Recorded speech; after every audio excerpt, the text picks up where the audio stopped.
તો ચેતનના mummy papa દિવ્યાંગ છે, તો બધા લોકો સપોર્ટ કરો. 1 2 3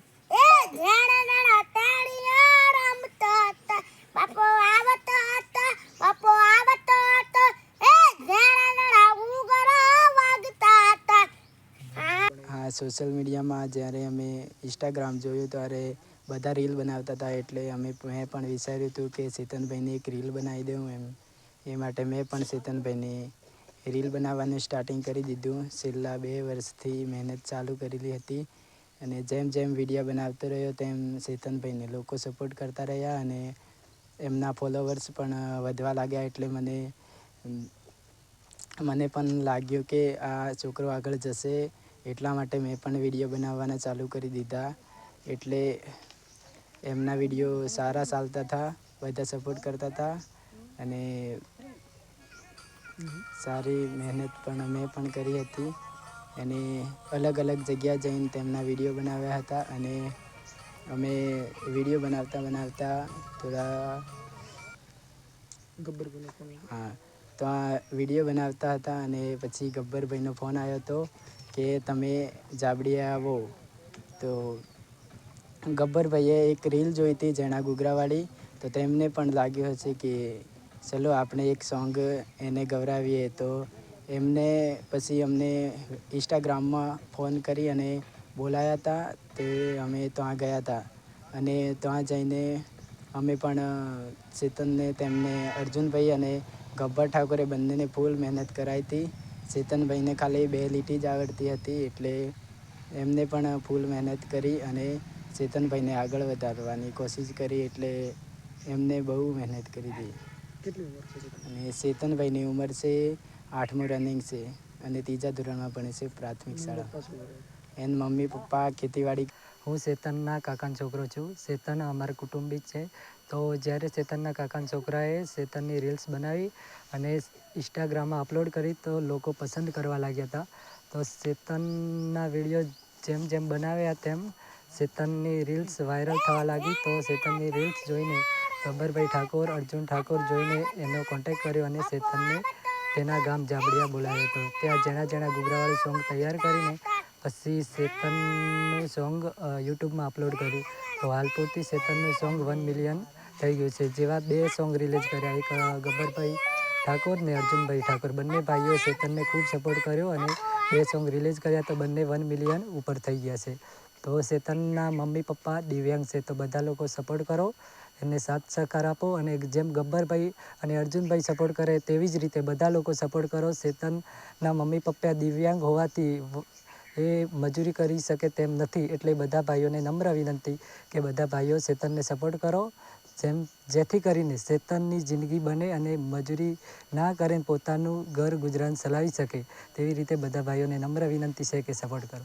ચેતન હાલ વિડીયો કોલ કરતા હતા, એમ કરતાં કરતાં અત્યારે ફેમસ થયો. તે ઝીણા ઘૂઘરા વગેરે છે.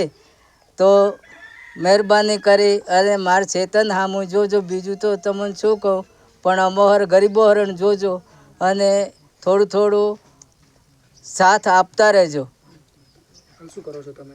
હાલ ખેતીવાડી કરીએ છીએ, બીજું અમુક કરી શકતા નથી, પણ તો બેઠું ધંધો કરે. ટામેટી વાવીએ, મરચી વાવીએ ને ઘઉં વાવીએ, એટલે અમારું પેટ ગુજારો થતો. પણ આ ચેતનભાઈએ અમને જાગતા કર્યા હે, તેવા જાગતા કરજો તો તમારું સારું થાય. એની હકીકત એવી હતી કે એ છોકરાનો મેં એક વિડીયો જોયો હતો. પછી મેં એવું વિચાર્યું હતું કે એને મળવા બોલાવું, કોઈ ગીત કરવું કે એવા ઈરાદે નહોતો બોલાય. તો પછી 2-3 દિવસથી વાત થતી હતી, એટલે એમને કીધું કે દિવાળી પછી તમે આવજો. પછી એ લોકો આવ્યા સીધા. એટલે મને ખબર નથી કે એના મમ્મી પપ્પા અપંગ છે. તો પછી એમને ગાડીમાંથી ઉતરતા જોયા ને, એટલે પછી અંદર થોડી વેદના થઈ. પછી છોકરાને અમે સ્ટુડિયમ લાવ્યા ઉપર, એટલે થોડું અજાણ્યું લગાડતો ને એનો બાળ ઉંમર છે એની. તો પછી અડધો દિવસ તો અમે ખાલી વાતામાં ને એવી રીતના જ ગાડ્યો કે એનું માઇન્ડ એકદમ ફ્રી થઈ જાય. પછી અડધા દિવસ પછી રહ્યો ફ્રી થયો. પછી અડધા દિવસ પછી રહ્યો ફ્રી થઈ ગયો ને, એટલે એના પછી અમે થોડું ગવરાયું એને, એટલે એને ગાયું. અથવા એને ગાતા 2 લીટી જ આવડતી હતી. આમ ગણો તો એક જ કોણ પહેલી લીટી હતી જ. પછી એને થોડો તૈયાર કર્યો એમ કરીને પછી ગીતની અંદર કે એક લીટીથી ગીત બને નહીં. પછી એમાં અને આના અંદર અમે બહુ મહેનત કરી. પછી જે એની એક લીટી ગાયેલી હતી ને, જે સાઈન હીરી અમે આખા ગીતમાં 8-10 વખત વતાવી, એકની એક જ. એટલે ગીતને એના અંદર હીરો થોડો વધારે દેખાતો હતો અને એનો વિડીયો કર્યો એટલે એનો ચહેરો થોડો દેખાતો હતો. અથવા અર્જુનભાઈને એગ્રીમેન્ટ છે પણ એ ગાતા નહીં. પછી મેં અર્જુનભાઈને કીધું કે એના મમ્મી પપ્પાને અપંગ છે અને તમે ગાઈ નાખો. પછી એમને પણ એમના પેલું ગાઈ નાખ્યું અને થોડી એડ કરી. અમને અર્જુનલાલને 17-18 લાખ ફોલોવર છે ઇન્સ્ટામાં. તો આના વિડીયો એમને ચડાઈ જ કર્યા એમની આઈડી. એટલે ચડાયા ચમકો એમ થઈ રહ્યા. એમને પોતાના જ વિડીયો ચડાવે છે, બીજા કોઈના ચડાવતા નથી. પણ આ ચેતુને દિલથી અમને ખૂબ જ વિડીયો એમની ઇન્સ્ટા આઈડીમાં ચડાયા, મેં બી ચડાયા. પછી એમ કરતાં વિડીયો ને બધું વાયરલ થયું. પછી સોંગ નાખ્યું એટલે સોંગ બહુ સારું ચાલ્યું. એના અંદર ચેતુએ ગાયું છે બહુ મસ્ત. ઓમ અર્જુનભાઈના સોંગ ચાલતા હોય છે અથવા મિલિયનમાં ઘણા બધા એમના સોંગ છે. એટલે આર્યું સોંગ ચેતુના લીધે ડબલ ચાલ્યું કહેવાનો મતલબ. ચેતુના લીધે નહીં ચાલ્યું નહીં, બહુ જ ચાલ્યું. અમારા દિલથી જેટલો સપોર્ટ થયો એટલો અમે કર્યો. અથવા એના બીજા પણ 2-3 સોંગ આવવાના છે અને બને એટલી સપોર્ટ કરજો. ઘણા બધા સિંગર એવા છે, પાયલ ઠાકોર કરીને છે, હાવ નાની ઉંમર હતી, એ પણ આવી હતી હોય. એના મેં સોંગ કર્યા હતા, એ બધા હિટ જ છે.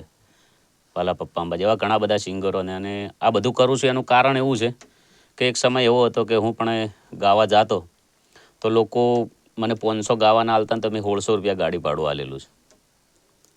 એવા પ્રોગ્રામ ઘણા બધા મારા થયેલા છે કે મારા હાથમાંથી લોકોને માઇક પણ લઈ લીધેલા છે. એટલે આ બધી વેદના મને ખુદને ખબર છે. એના કારણથી આ લોકોને હું સપોર્ટ કરતો હોય છું. સારી કહાની છે. આગળનું શું પ્લાન છે ચેતનને?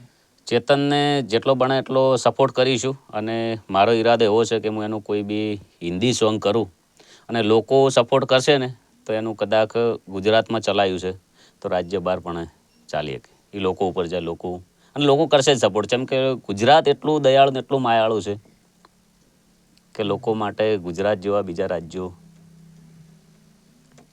ગુજરાતની વાતો આખી અલગ છે.